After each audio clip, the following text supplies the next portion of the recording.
This is going to be a video tutorial on how to convert a Google Docs file into a plain text file. I will be using a desktop PC for this. Let me jump over to my browser here. Okay, I have Google Docs opened up now, and I have a little example project going on here. To convert a Google Docs into a plain text document, first thing you want to do is go up to the upper left-hand corner and you want to click on the File tab. Then you want to go down to where it says Download and place your mouse cursor over Download, and then you'll go straight across and it gives you plenty of options. You can convert it to a Microsoft Word file, to a PDF, to a rich text document, but we're going to convert it to a plain text document. I'm going to click on Plain Text,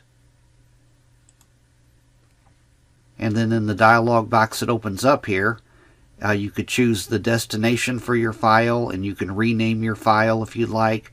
As you can see in Save as Type, it says Text File. I'm going to go over and I'm going to click on Save.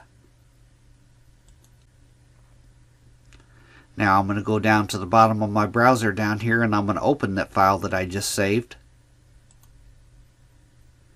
And as you can see, it saved it as a text document. That is how you save a Google Docs file as a plain text document. Thanks for watching.